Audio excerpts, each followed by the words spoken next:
I developed really bad sciatica, and then that seemed to trigger really bad depression and anxiety, and my sleep problems just went crazy. I could not sleep, and I got to the point where one night I took a Vicodin that I had for my back pain. I took probably some sort of sleeping pill and some sort of anti-anxiety pill all together, which you are not supposed to do. It's dangerous. And I still didn't sleep. I mean, I didn't sleep well. The problems came back again. And then I was like, oh no, now CBT-I failed too. So it was this past summer that I really reached a very bad point with insomnia, where I just started having 4, 5, 6 nights in a row where I just was not getting restful sleep.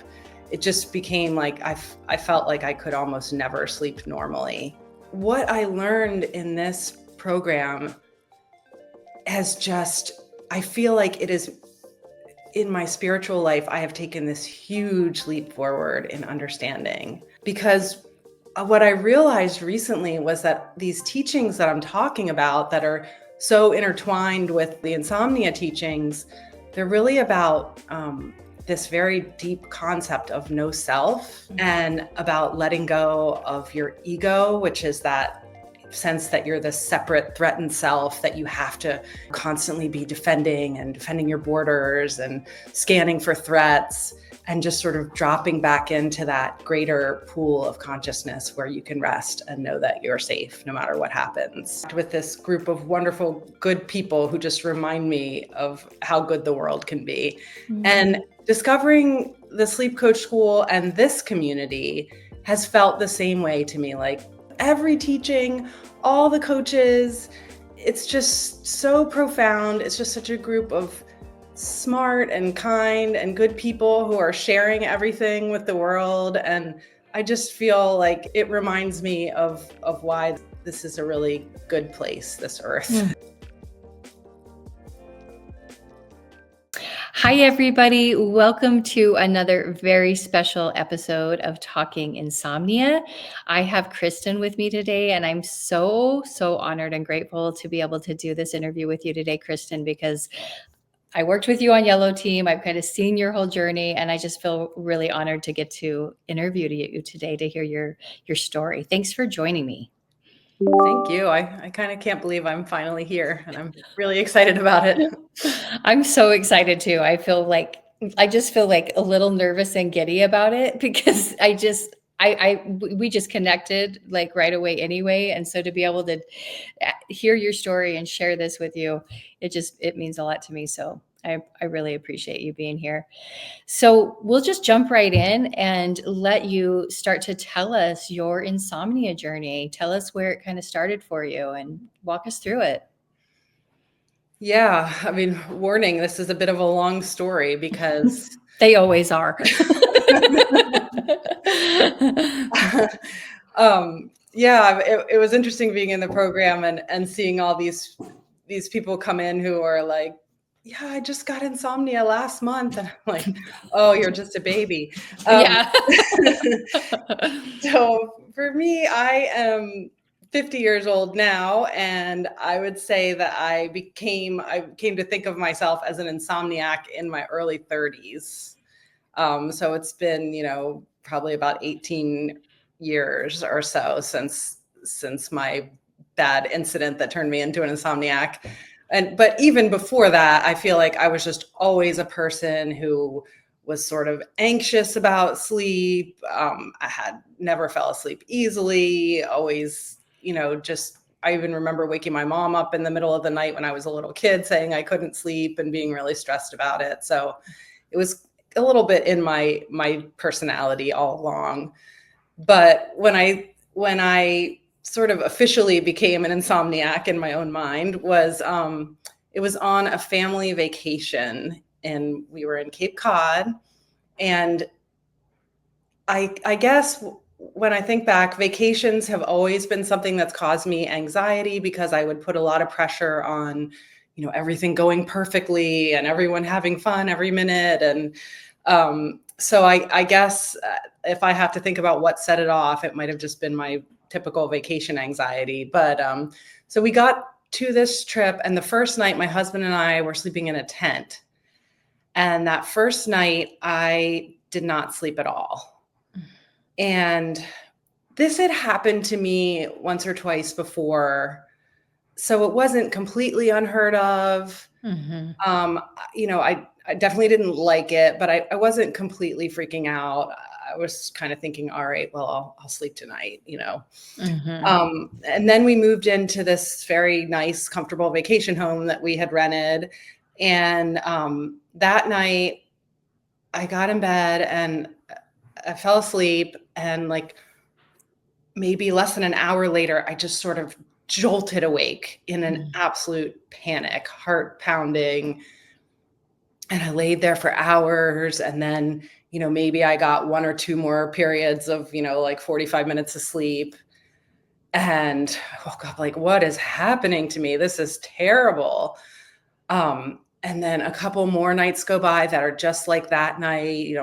I'm moving into a separate room from my husband and, doing all these I can't even nap during the day, even though I was basically non-functional. I felt like I couldn't take care of my daughter or do anything. And so after maybe the 4th night of this, I just got up in the morning and I said to my husband, like, we have to go to the hospital because I can't survive another night like that. And he took me to the hospital, and they gave me Ativan. And that was the start of my sleeping pill journey, which continues to this day. Anyway, so the Ativan, I came home and took it, and it worked great for me. I slept the rest of the vacation. I got home and I thought, okay, hopefully that was just a weird blip on vacation. But I kind of guessed that it wasn't.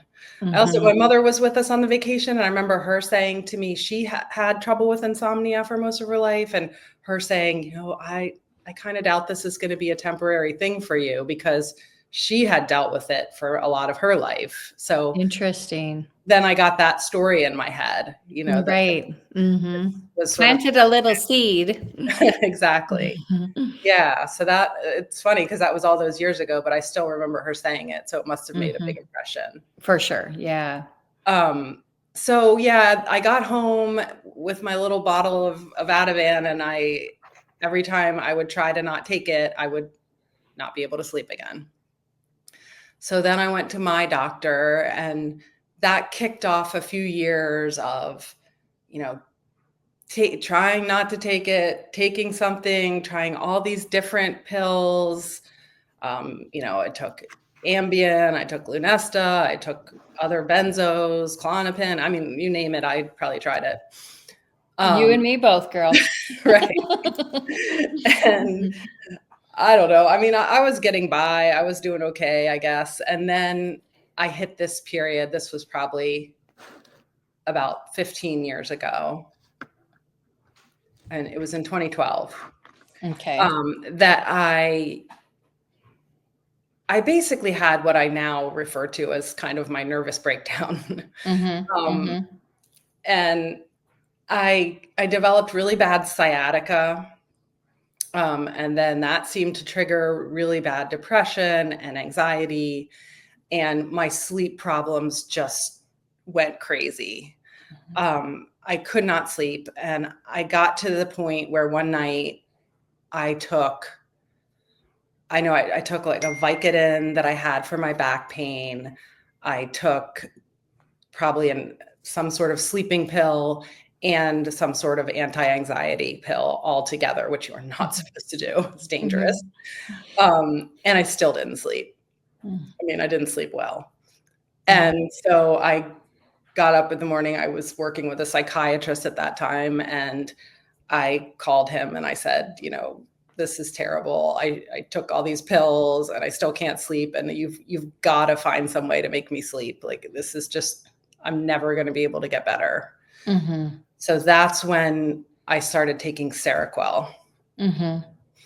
And that for anyone who doesn't know, it's on label as an antipsychotic, but lots and lots of people, it also works as a sedative. Take it for sleep. Yep. In those low doses. Yeah. Yep. Yeah. So at least the impression that he gave me and that I have always sort of kept in my mind was that this was like the biggest gun there was against insomnia. This was kind of end of the line medication. Interesting. Okay. So that's how I had always thought of it in my mind, that I had tried everything else and this was the last thing. So it, looking back, I actually wish it hadn't worked and then I could have pursued other paths, but instead it worked amazingly well for me. For years. For a long time, right? Yeah. I mean, for years, I felt like I barely had a problem sleeping ever on this drug. And then, as the years go by, of course, nothing works all the time. And I know now that the term working is in quotation marks. Yeah, we might point out here that the fear was still there. The fear was very much there. Yes, yes. And so then, I go through these periods where I have trouble sleeping again, but I started to see the Cerakquil as just one tool that I had, but I also had to use a lot of other tools to help me. And at different times when things would start to feel unmanageable, I would be giving up caffeine after a certain time, or giving up screens after a certain time, or moving into a separate bedroom from my husband, or, any kind of sleep efforts imaginable. I probably tried at some point. Sometimes they wouldn't work. I mean, I got so frustrated with the whole idea of sleep hygiene because it just felt like I've done every one of those things and none of them have worked. So it means there's nothing that can help me, because that's all anyone would ever suggest. But I would usually manage to find something that got me to feeling back more in a little sense of control. And I would get back to sleeping, reasonably okay. But yeah, the fear still sort of this tiger, like stalking around in me. Right. Yes. Yep. Yeah. So then a few years ago, it got sort of particularly bad. Every once in a while, it was probably a few years ago that it started getting to these points where I was like, oh my gosh, what if Cerakquil doesn't work for me either? And then there's nothing left. I've tried everything on earth and I'm at the end of the line. So that was when I discovered CBT-I. I got this app. And I didn't do it I did it maybe for like a month. And the app that I used, it was kind of interesting. It was kind of a mix of things. Like it did the sort of sleep charting and sleep restriction. It told you to get out of bed after 20 minutes, although I have to admit I never obeyed that. But it also had some stuff. It had this sort of learning program that was a little bit like the BedTyme app. Okay. And some of the stuff in it, I really liked. Like the two things I loved were, one, that it said sleep hygiene was a bunch of garbage. And I was like, yes, finally someone. Yeah. And it also talked about, giving up control, giving up trying to control the process. So I really liked those parts, but the whole program wasn't coherent, and it didn't all lead toward that, because if you're charting your sleep and all that, then you're not really giving up control. Yeah. Isn't that control efforts? Yeah. So I felt like that helped me for a little while, and then the problems came back again, and then I was like, oh no, now CBT-I failed too. So it was this past summer that I really reached a very bad point with insomnia, where I just started having, 4 or 5, 6 nights in a row where I just was not getting restful sleep. It just became like I felt like I could almost never sleep normally. And I didn't know what was going on. I wasn't sure what was triggering it.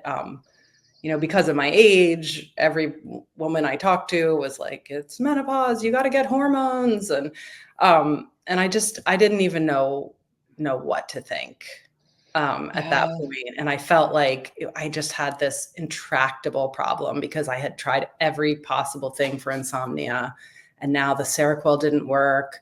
And it felt like I was almost back at that sort of place that I had been with what I call my nervous breakdown way back all those years ago. Yeah. Yeah. So that was a tough time, but now I see that it was the start of this really cool journey that I've gone on since. So at that point, I had been practicing meditation for a long time, and through the teacher Tara Brach, Love her. yeah, she's wonderful. She recommended this book called Unwinding Anxiety by Judson Brewer. So I read that book, and then I signed up for his app about anxiety because I knew that my insomnia troubles had a lot to do with anxiety. Oh, for sure. I always say they're two sides of the same coin, They are. They're completely intertwined. It's even weird that we think of them as different things. I know. Yeah. I think that insomnia, it's just that conditioned response where that's the token that's been identified, right? The fear of wakefulness. Mm-hmm. Whereas if it was just strictly anxiety, the token is fear really of uncertainty. So it's just a different fear, but they work exactly the same way in the brain. So it doesn't matter because fear responds the same in the brain. But anyway, side note. Okay. But I will say that this program that was tailored really to anxiety didn't really give me a solution on insomnia, but it did. Right. It did prompt what I would say was sort of the first realization on the path, which was starting to see my worry habit in my brain, and how I had this realization that I was worrying constantly, which I really hadn't even been fully aware of, just this constant soundtrack of worry in my mind. And that what my brain believed was that worrying would keep me safe. It was sort of a control strategy, that if I constantly worried about things needing to be this way and that way, that would get me to act in the right ways to get things to happen according to my plans. Yes. Yep. And that it really was a big realization to see what a big role, anxiety and worry was playing, and how sort of it wasn't helping. It wasn't doing what my brain thought it was doing for me. Right. And I love the way you put that, the worry habit. Gosh, that's so insightful just in and of itself, saying it like that, because it does become habit, right? And as we know about the brain, it will always take the most well habituated pathway. So when these things become habituated, it's a loop. It's a neural loop. So I love the way you explain that. Yeah, And that's that's so helpful. exactly what his book is about. It's about the habit, how worry becomes a habit loop in your brain. Yep. And insomnia does the same thing, by the way. But yeah. And this is just a little bit of an aside. It's not about insomnia, but about worry. I remember having this one when I was in that program. One night I was, I was throwing a shirt into the hamper, and I just became aware of the sequence of thoughts that I had. And they were like, oh, this shirt is starting to get old. I wonder how many more times I can wash it before it wears out. And if it wears out, well, I'm thinking about quitting my job in a few months, and will I be able to afford another shirt, and what will happen? And maybe I won't. It's just, all I was trying to do was, it was just like 5 seconds of throwing my shirt into a hamper. And I had this whole series of worry thoughts. Wow. Yeah. And I realized I was doing that all the time With everything, right? Yeah. Yeah. So I can anyway, relate. I can't promise you that I don't do that anymore, but at least if I'm aware At least you're aware of it. I think that's the biggest thing, is when we see that for what it is, it's like, oh, and then we can catch it. And the more times we catch it, the more it stops that habituated pathway, right? Yeah, exactly. So in that program, this was my big moment. There was like a chat room that you could go in, and somebody posted in there, I've had really good success with using the sleep coach school to help my insomnia. Oh, And interesting. he posted a link to Daniel's video on befriending wakefulness. So anything that said insomnia, I was going to click on. And Right. So this was last summer. Yes. Okay. Yeah. Okay. So almost close to I guess 9 months ago or so. Okay. Okay. Cool. That's awesome. I didn't realize that that's where you found it, was in that unwinding anxiety chat room. That's awesome. Yeah, that is where I found it. So sorry, my messages keep dinging and I can't figure out how to get them to stop doing that.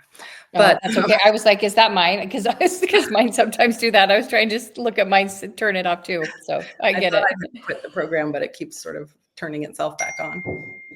Um, but anyway, so I watched that video on befriending wakefulness, and then I watched a few more of Daniel's videos, and it was just this moment, this like hallelujah moment.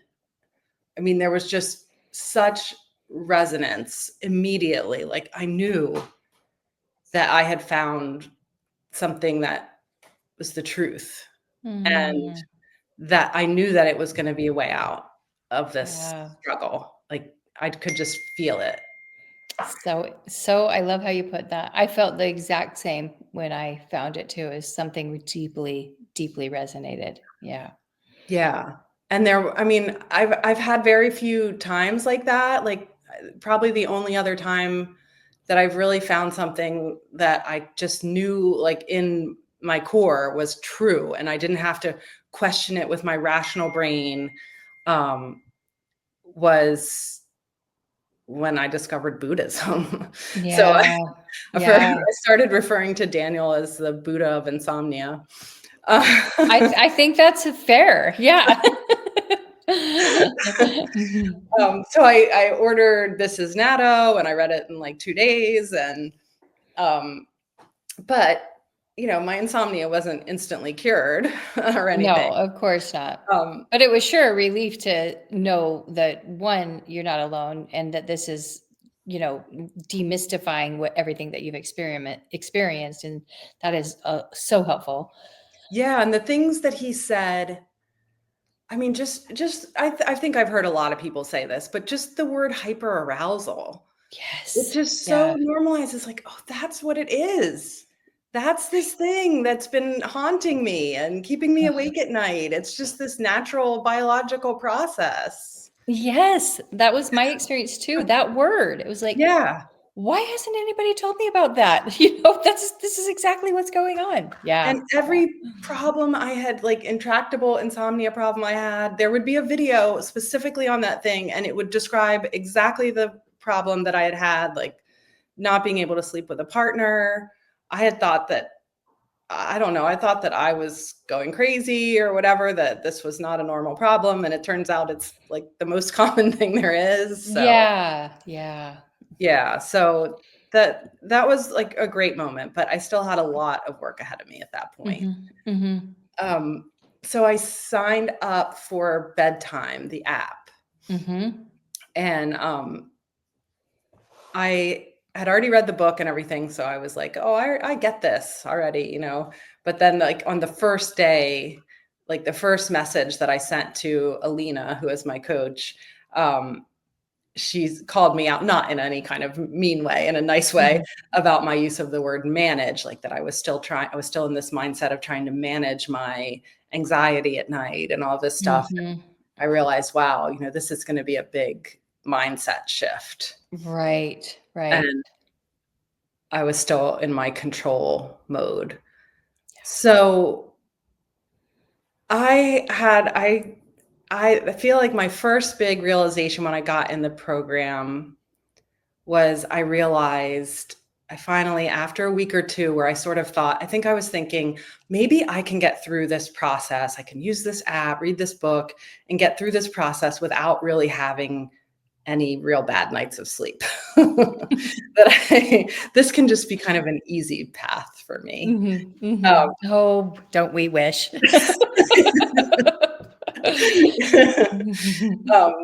And finally, one night, I just realized you have been living in fear of a bad night of sleep. Like it was the biggest, scariest thing in the world for so many years, for close to 2 decades. Yeah. And every night it would be like, and my husband and I would have these conversations of like, well, you've got to sleep. So what is the strategy? Should you sleep in this room or in this room? Should you? And finally I was like, I just have to face this. I just have to stop running away from it. And I told my husband, I was like, I'm getting in our bed and I am just going to accept that I'm not going to sleep, because at that point I was having a lot of trouble sleeping in the bed with him for no good reason. It wasn't because of anything he was doing or. Right. So I got in bed and I could not sleep, and I laid there and felt all panicky but I also had this real insight that my fear I had been treating it like this monster that I had to just run away from. And that what it really needed was for me that it was actually a baby and it needed me to take care of it and turn toward it. Yeah. Oh, I love that, Kristin. Yeah. Yeah. So that felt like a huge insight for me. That running from it was actually the problem. Yeah. So yeah, I went through a couple nights of, just facing my fears in bed. I was really tired. I did not sleep much at all. And it took a couple weeks I feel like, for my brain to start to rewire a little. And then so I just suddenly started sleeping again. And it was that anytime I would lie down in bed and start to think, oh no, what if I can't sleep? I would just sort of say, turn toward your fear. I would sort of almost envision myself like turning toward it and hugging it. And that would help me fall asleep. And that period of sleeping well lasted probably about 2.5 months. And then I was like, yay, I'm cured. And I started thinking about maybe I'll become a sleep coach. And then I started thinking about doing it. I talked to Daniel at that point, and I started thinking about doing an interview, one of these recovery interviews with him. Yeah. And I decided, well, before I do that interview, I want to get off Cerakquil. That's going to be my last frontier.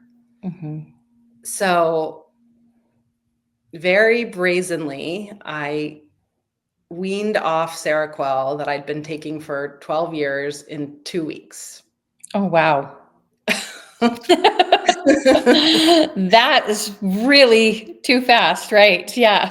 Yeah. In retrospect, it was too fast. But what was wild was I got, the first week I went down to a half pill, slept fine. Second week I went down to a quarter pill. And I mean, I was only taking a small 25 milligram dose to begin with. Right. So it was like I was basically taking nothing almost, and I was still sleeping basically fine. So I thought, this isn't doing anything. This hasn't been doing anything. Yeah. And like this placebo effect at this point, right? Yeah. So I was just like, I'm just going to go off. I know there will be a speed bump, but I'll get through it and then I'll be done with this stuff. I remember this. So weren't you in the immunity program at this point, or was this after? Well, this was before I joined the immunity program. Then during that first week after I quit is when I had my first meeting with you.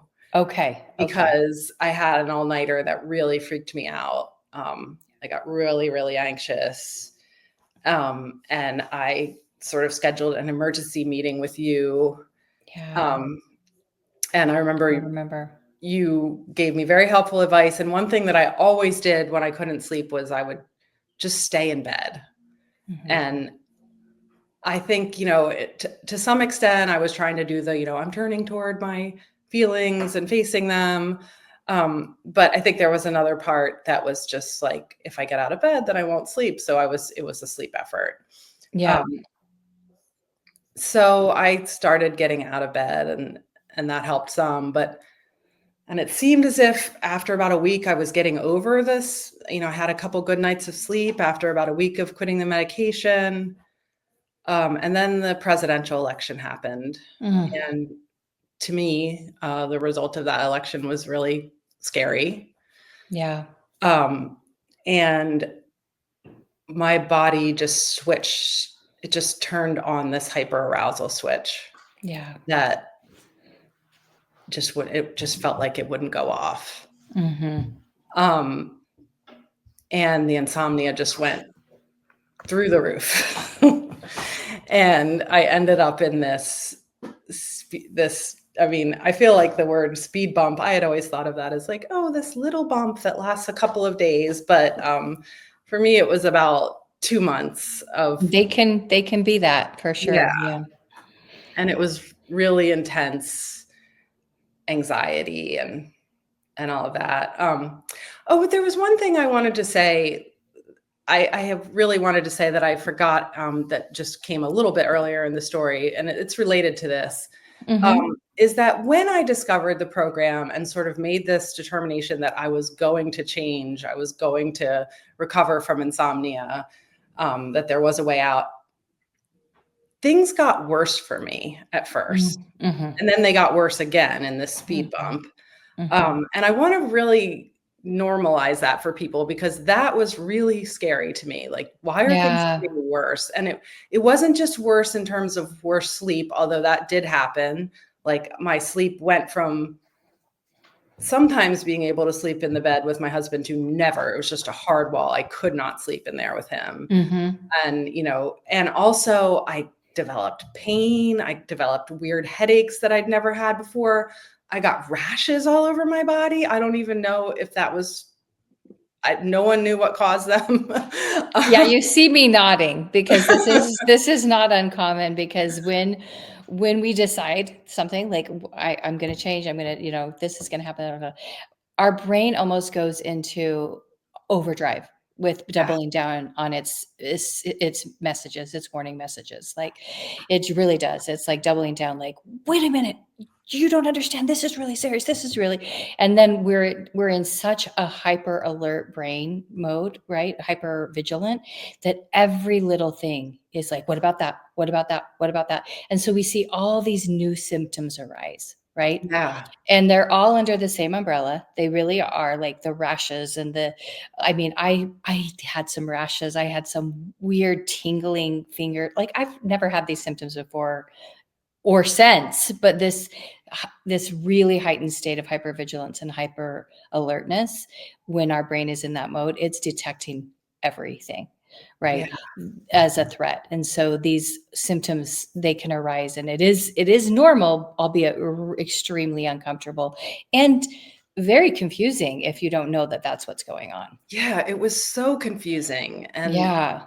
I Yeah. mean, I just feel really lucky that I still had that feeling inside of me that I had like the first day I discovered the sleep coach school, that I know this is the right path. I know it no matter what happens. Yeah. But I feel like some people could be deterred when they go through that stage of like, this is Yeah. making things worse. I need to quit this. I often do tell people, it's going to likely get worse before it gets better, because this is the brain's way of doubling down on all of what it is misperceived as a danger, right? Yeah, I mean, what it thinks is you're abandoning these really important safety strategies that it's That's developed. right. That's exactly right. Very good way of putting that, Kristin. Yeah. Yeah. So that brings me to sort of, I guess, my probably my deepest realizations that I had were in that last big speed bump. That's when I joined the immunity program, Okay. because I felt like it was just going on.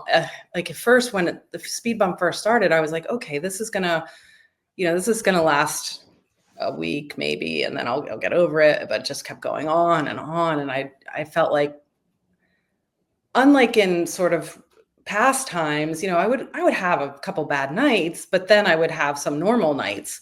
This felt like I wasn't having any just normal, peaceful, restful nights. Right. Some nights I would Right. sleep more than others, but there was always this anxiety, like, waking me up early. Yeah. Yeah. Yep. So then I realized that in the first stage, when I was in BedTyme, I really had never befriended wakefulness. Mhm.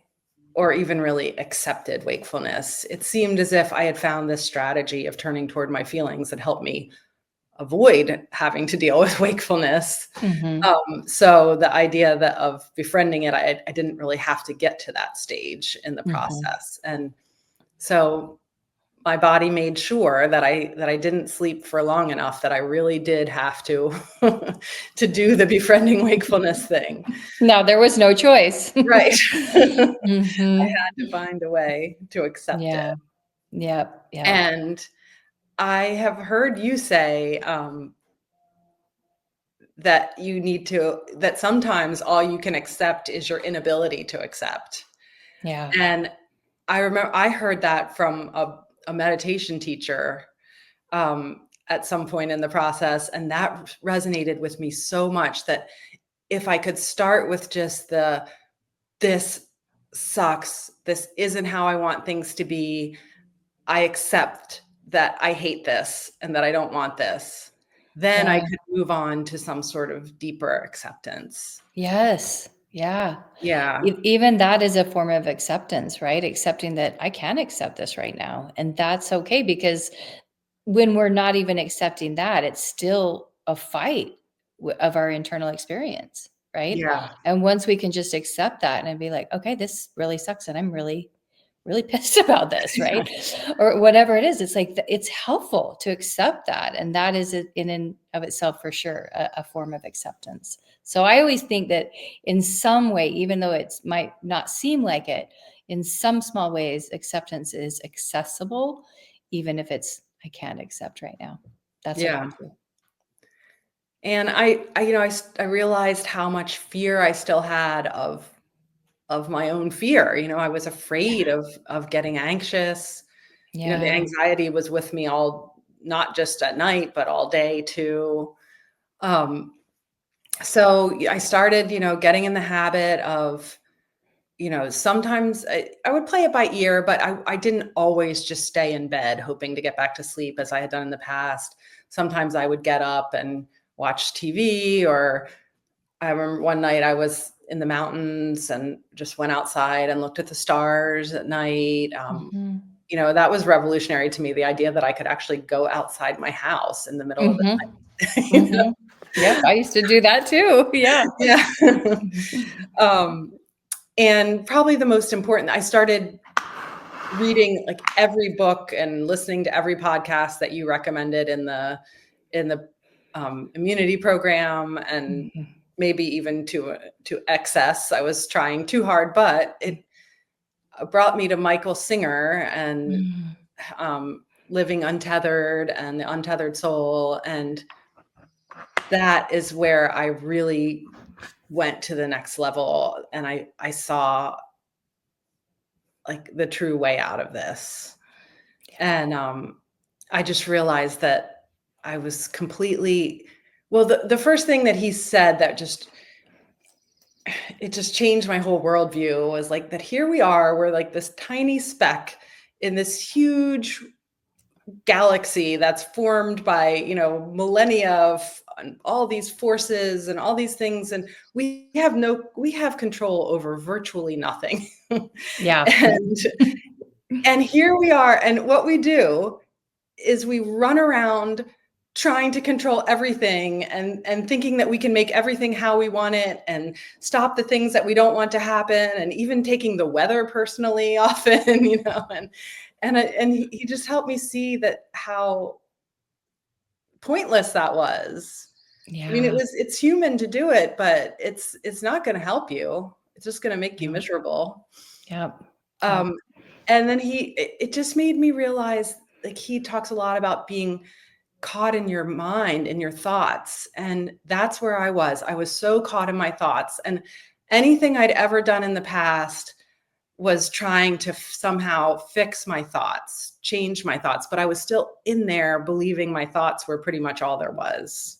Yeah. Yeah. And what I learned from him was that there's something, I am not just my thoughts, that there's this sort of deeper place in me, which is, he describes as consciousness, Mm-hmm. that is aware of my thoughts, it's aware of my feelings, it's aware of my sensations in my body, but that I can drop down into that place and just sort of observe what's happening. I can observe all those anxious thoughts. I can observe that sort of ball of fear in my chest. Yeah. But I don't have to be wrapped up in it. I can just totally surrender and let it be there. And I don't know. I don't know if that will even make sense to people who haven't experienced it, but it's so helped me. It's so helped Yeah. me. Me too. You and me both. And I know we've talked about this. It's one of the things we really connected on because I mean, your story is so familiar because it sounds so much like mine too. But yeah, I really found that it was a practice too, right? Detaching from all of the thoughts and the sensations and the emotions because it isn't our natural instinct, right? And so this is part of that new way, and it really does, it is a skill. You know, we do develop this over time because whenever I start talking about this with people, it's like we can be an observer. It's like, how? Like I'm so attached to all these thoughts, right? It's like, yeah, we all start there. We all start there. This is a practice and it does take time, but we can learn this.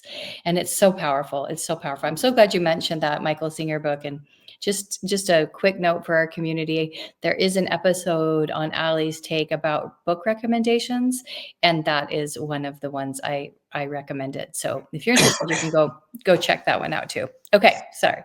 Back to you, Kristin. Yeah, and that book, well, he's not very big on suggesting a lot of strategies, but he does True. have a few. And one was using a mantra to just sort of show your brain that, because you have a lot of automatic thoughts in your brain. Like Yeah. you can also Mhm. introduce thoughts from the wiser part of yourself. And that's sort of what a mantra does. So I started using the mantra, "You are safe in the present moment," because for me, I realized, and I think for probably most people, most of our anxiety comes from us sort of envisioning some future scenario that's not actually happening right now. So That's right.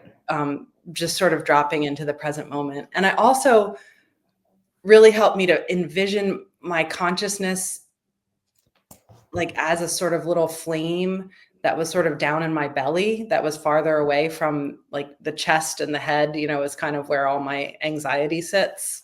Mhm. Um, Mhm. so those things, it just brought me to this different place. And I was able to see myself railing about not being able to sleep and how I couldn't take this, I couldn't handle it.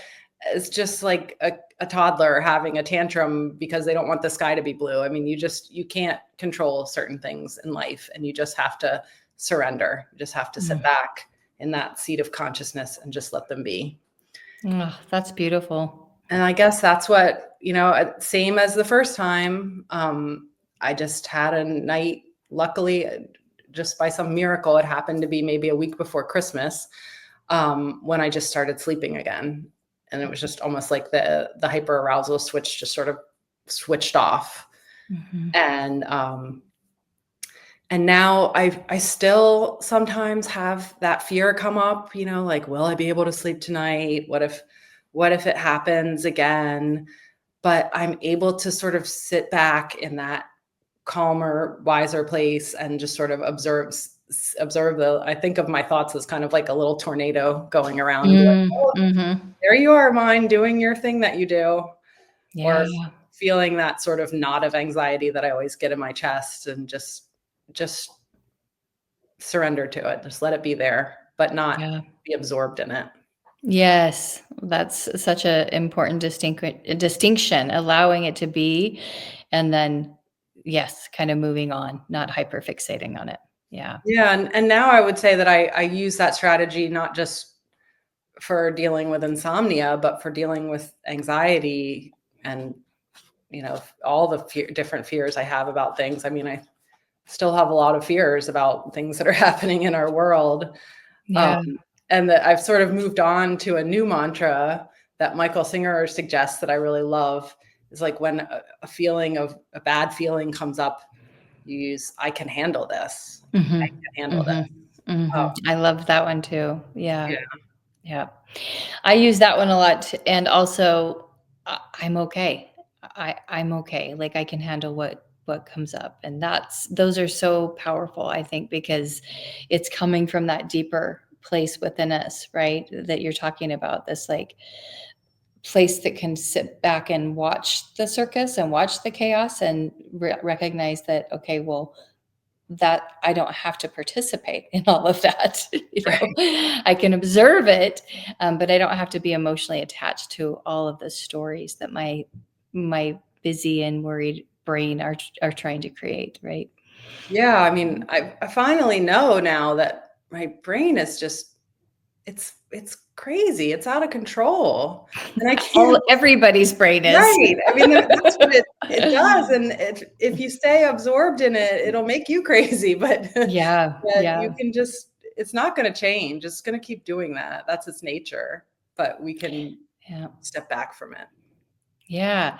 And I think those are those profound truths that like come out of going through an experience like that, right? I mean, and ultimately they're like spiritual truths that have been around for like millennium, right? I mean, we've known this kind of information or these universal truths as I like to call them.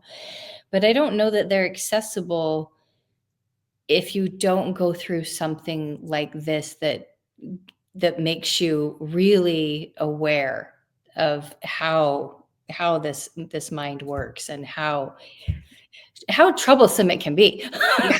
Well, that's actually something I wanted to just say a little bit about, because I had been meditate well, it was actually insomnia that first brought me to meditation, probably more than 15 years ago.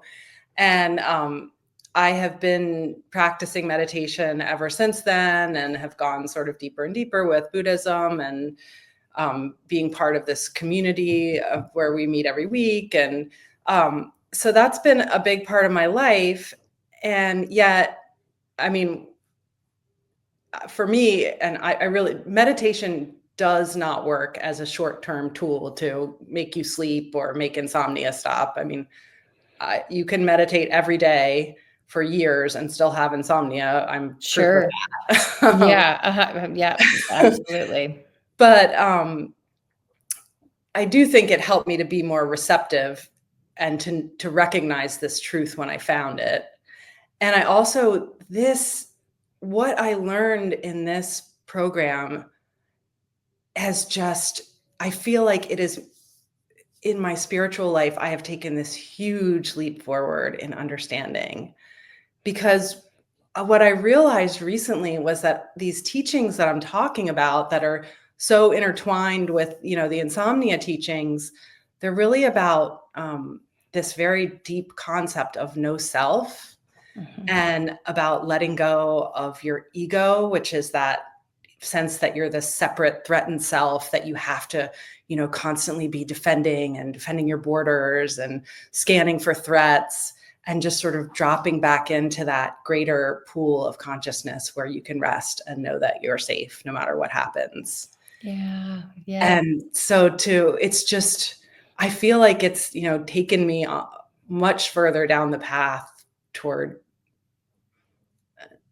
awakening, which it's weird that in a program that helps me with insomnia would, but yeah, it's just really, I feel like it's something that is, I'm actually really, really grateful now for this Mhm. bad speed bump and for the insomnia. Well, I'm grateful that it brought me to be able to meet you. So because it's, gosh, that was so deep and so profound. And I really resonate so much with what you're saying, because it was very much like that for me. I've always kind of considered myself a spiritual person and thought I understood all these deeper concepts, but I realized going through this journey that they were just concepts, and I didn't know how to apply them. I didn't know how to live them until I went through this experience. And now I'm like, oh, now I fully have embodied all those things because I didn't have a choice, actually. But it is a profound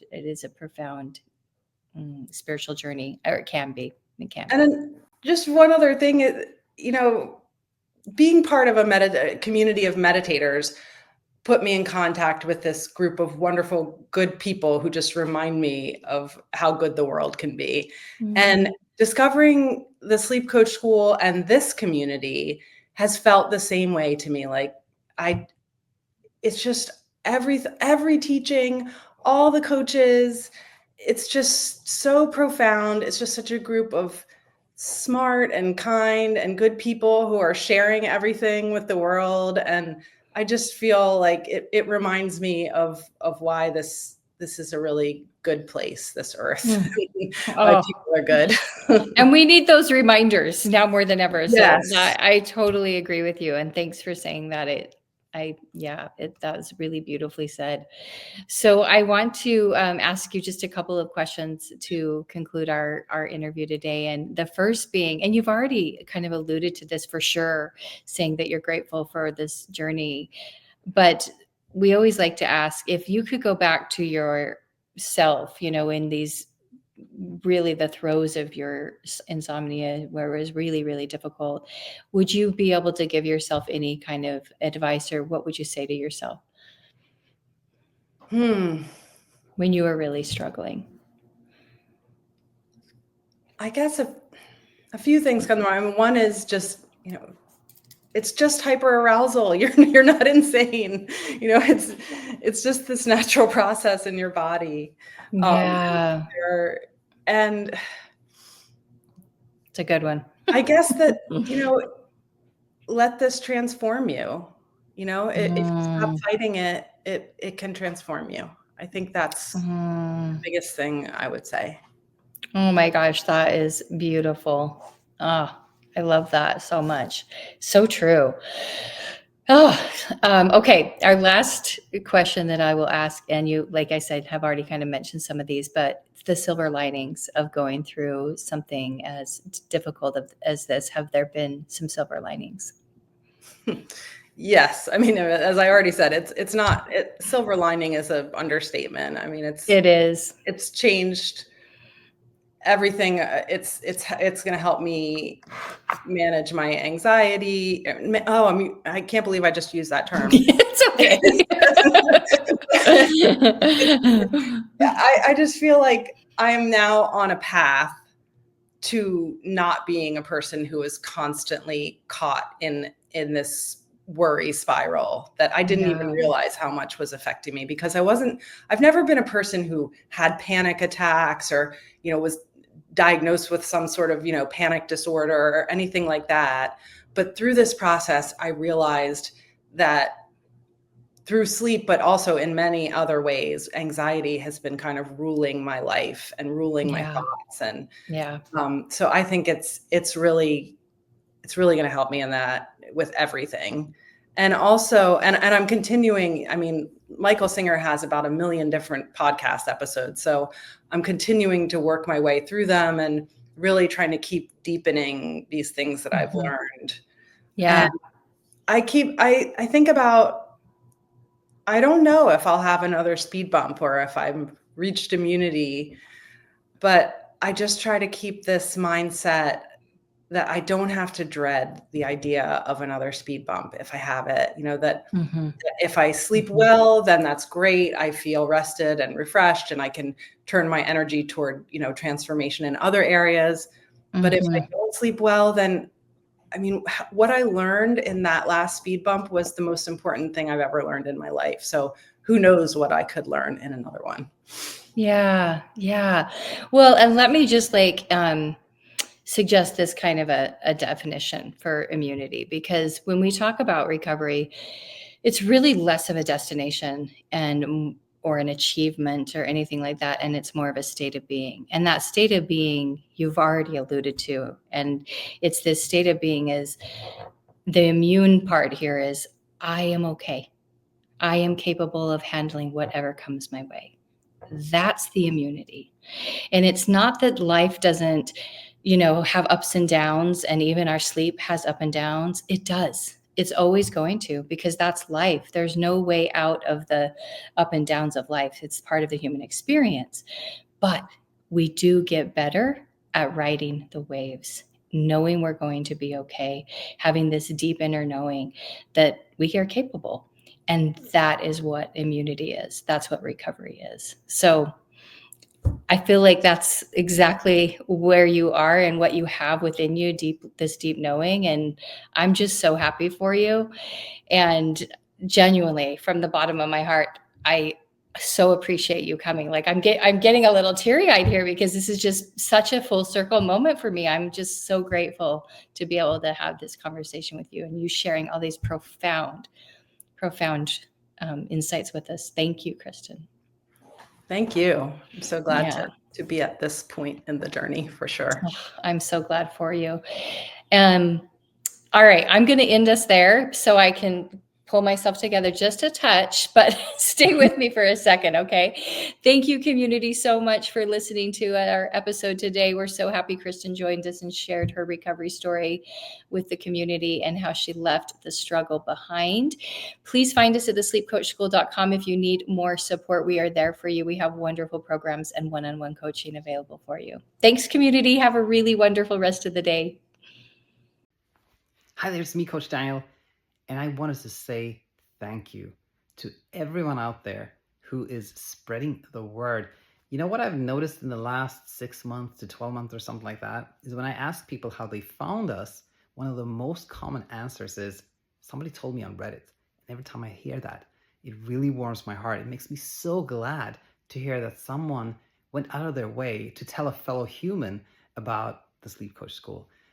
If you're one of those people out there spreading the word, I want to say thank you so, so much. And if you're not, then maybe you'll see an invitation in doing so, or you can simply hit the like button or hit the subscribe button. That alone helps so, so much in getting our teachings out there and helping more and more people in the world. That was all I want to say here. Thanks so much for tuning in, and can't wait to see you again.